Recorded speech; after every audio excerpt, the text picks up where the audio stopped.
शुभ संध्या प्यारे छात्रों। आज है 27 जुलाई 2021 और आज हमारे सेतु अभ्यासक्रम का 27वां दिन है। आज हम भाषा विकास के लेखन कौशल के साथ जुड़े हुए कुछ अभ्यास करने वाले हैं।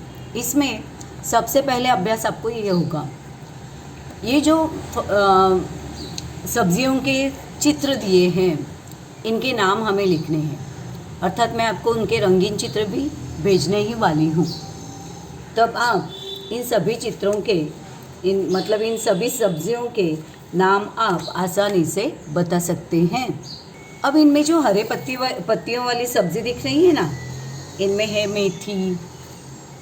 मेथी, ये बड़े बड़े पत्तों वाली पालक, साग, सोया, ऐसी ये सब्जियां हैं। फिर ज़मीन के नीचे मिलने वाली सब्जियां भी इनमें कुछ दिखाई दे रही हैं।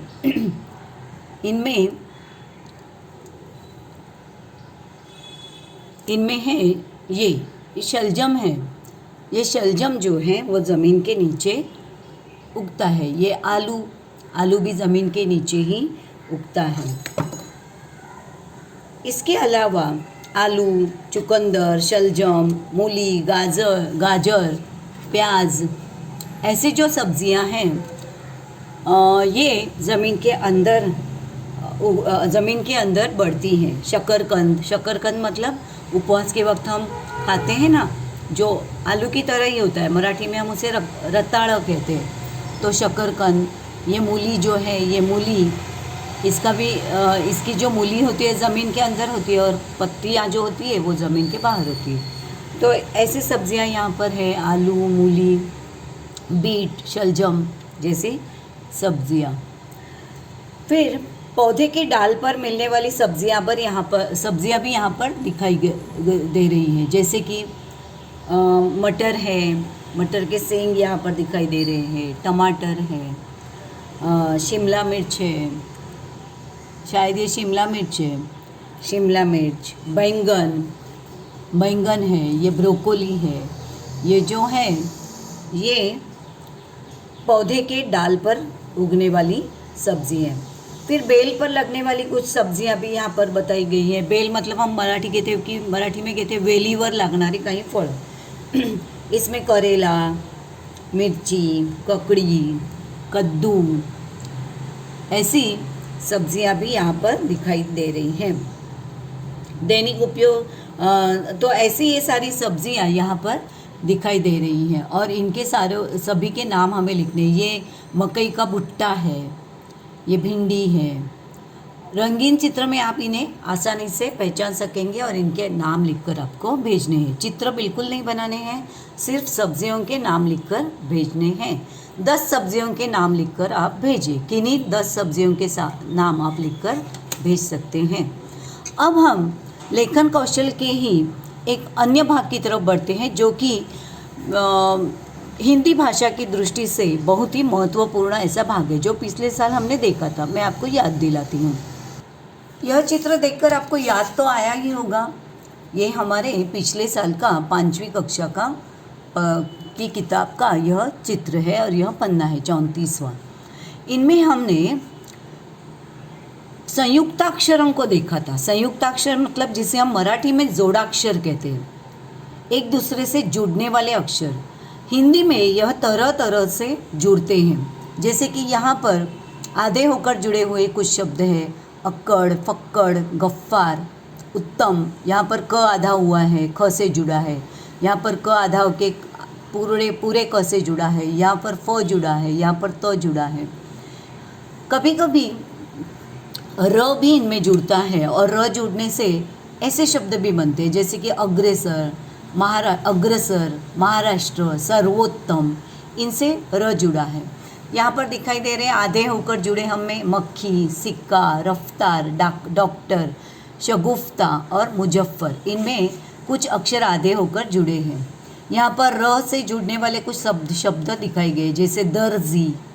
ज में पहले र जुड़ा है, हाँ, इसीलिए इसका जो उच्चारण है ना, ये ज से पहले र आता है। ज से भी पहले र आता है, मतलब द और ज के बीच में हमें र का उच्चारण करना पड़ता है। दर्जी, इनमें र पहले जुड़ता है। गंधर्व, इंद्रधनुष्य, ऐसे जब जुड़ता है ना तो उसमें पहले द का उच्चार होता है फिर र का। इंद र, इंद्रधनुष्य। चंद्रमा, मेट्रो, मेट्रो रेल, महाराष्ट्र। तो ऐसे यह शब्द है। मैं अभी आपको कुछ एक भाग दिखाने वाली हूँ और उसके फ़ोटो भी भेजने वाली हूँ जो आपको लिखने हैं। अभी मैं आपको बताती हूँ। यहाँ भी कुछ शब्द बताए हैं, शब्दों में संयुक्त अक्षर बताए हैं, जैसे कि डॉक्टर, कर्तव्य। इसमें व्य जो है वह में खड़ी पाई थी। खड़ी पाई मतलब वह जब होता है तो वह पूरा होता है ऐसे, और उसमें वह की खड़ी पाई जो है उसे हटाकर य जुड़ा है। डॉक्टर में क आधा होकर ट से जुड़ा है। प्रदूषण, प्रदूषण में प से र जुड़ा है। राष्ट्रीय, इसमें भी श जो है उसकी खड़ी पाई निकल गई और वह ट से जुड़ा है। फिर ट में र भी जुड़ा है। स्वच्छ, इसमें स की खड़ी पाई गई, च की खड़ी पाई गई। इसमें सर्वदा, व में र जुड़ा है। मक्खी, आधा होकर जुड़ा है। मच्छर, इस शब्द में आधा च मतलब उसकी च की जो खड़ी पाई थी वो निकल गई है और वो छ से जुड़ा है। यहाँ पर रक्तदान, इसमें क आधा होकर जुड़ा है। नेत्रदान, त में र जुड़ा है। श्रेष्ठ, श में र जुड़ा है। ष्ठ जो अक्षर है ष्ठ, इसमें श की खड़ी पाई जो है वो निकल गई और वो ठ से जुड़ गई है।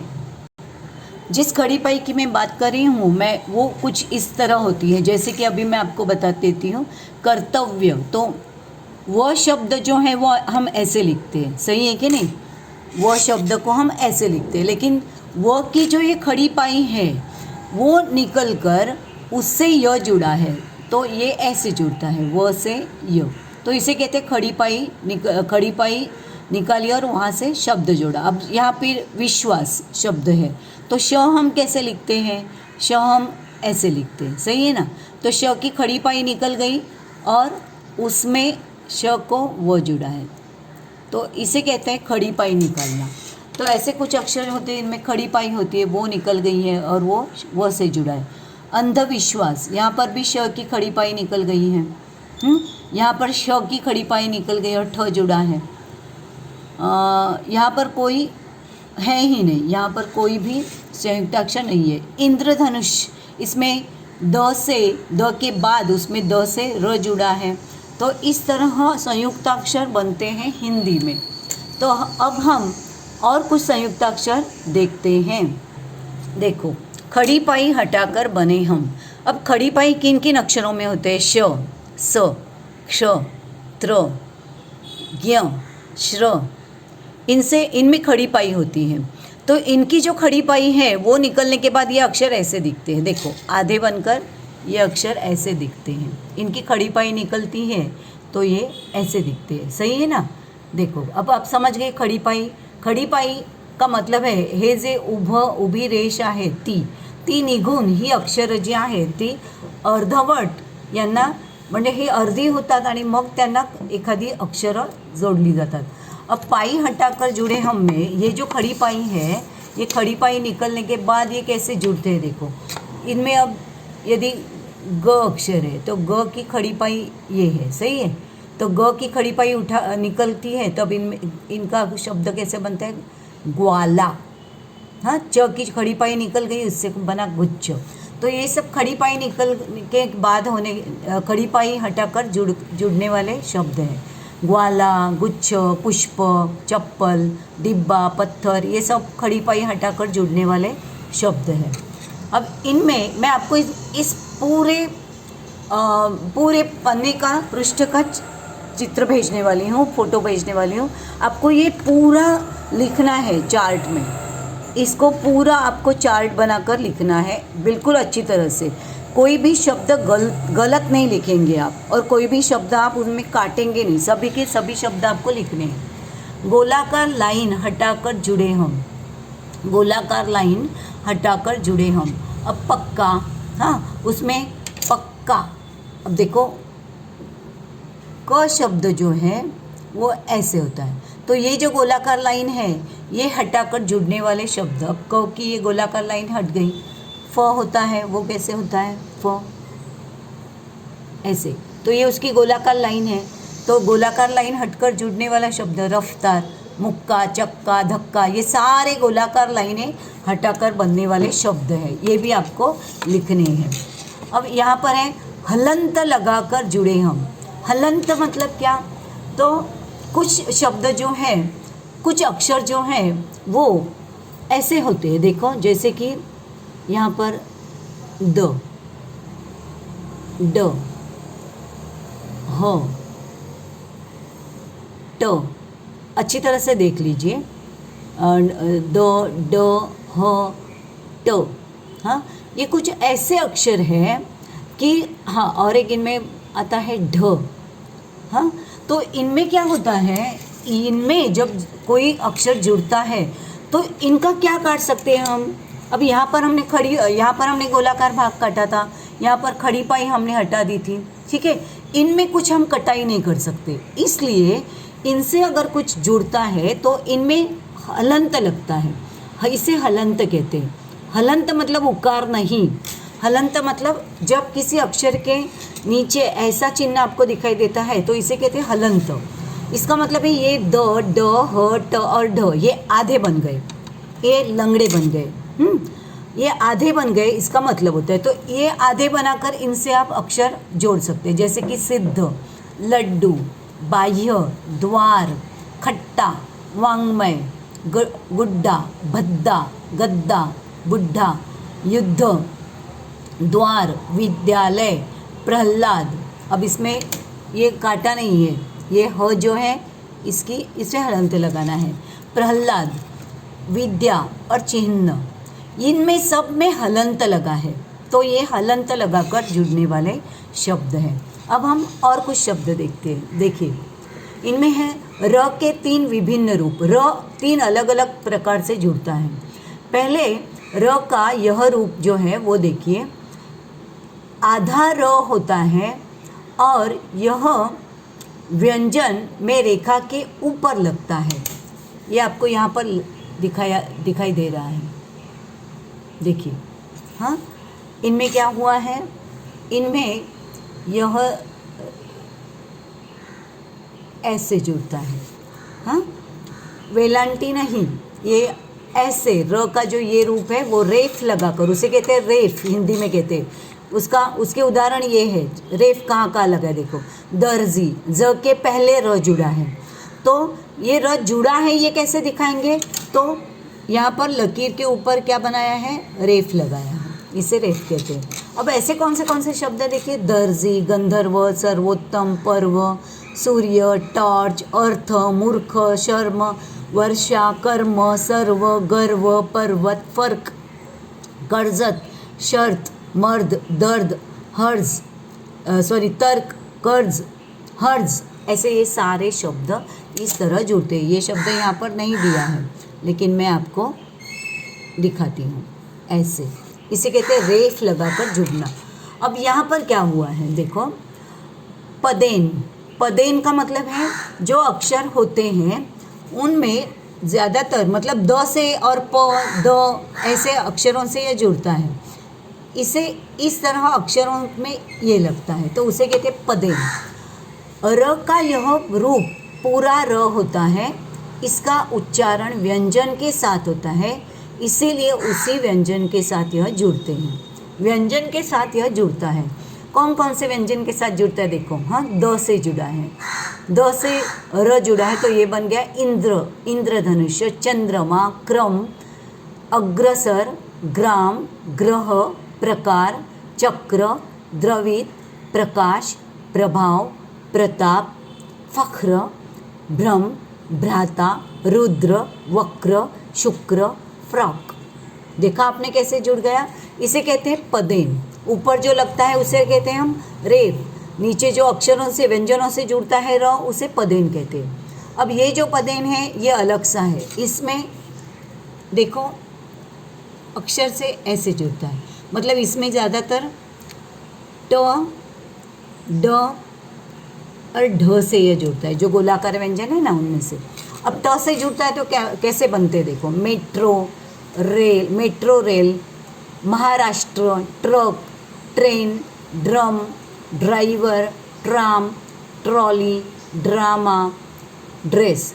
ढ वाला शब्द अभी याद नहीं आ रहा है, इसलिए इसके कोई अक्षर यहाँ पर दिए नहीं हैं।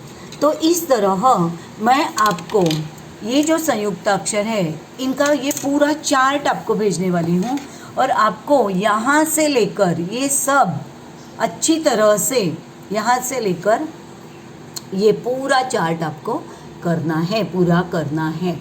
हाँ, और फिर इनमें सब्जियों के नाम दिए हैं, हरे पत्तियों वाली सब्जियाँ, ज़मीन के नीचे मिलने वाली सब्जियाँ, पौधे के डाल पर मिलने वाली सब्जियाँ और बेल पर उगने वाली सब्जियाँ। ये सब सब्जियों के बारे में आपको लिखकर भेजना है। ये होगा आपका 27वें दिन का अभ्यास। अब हम 28वें दिन की तरफ बढ़ते हैं। छात्रों, आपको याद होगा ही कि पिछले हफ्ते में या पिछले कुछ दिनों में हमने यह अभ्यास किया हुआ है। चित्रों के नाम देवनागरी लिपि और रोमन लिपि में लिखिए, और हमने इन्हीं सभी चित्रों के नाम लिखे हैं, यहाँ तक कि हमने इन चित्रों के नाम भी लिखे हैं। इसलिए आज मैं आपको 28वें दिन का कोई अभ्यास देने वाली नहीं हूँ। हम बढ़ते हैं 29वें दिन की तरफ। ये चित्र आपको याद है? यह एक युवती का चित्र है। यह युवती किस राज्य से जुड़ी है, इसकी पोशाक जो है, ये पोशाक देखकर हमें क्या पता चलता है कि यह युवती किस राज्य से जुड़ी है? सोचिए, इसका नाम है कश्मीरा, और बिल्कुल सही है।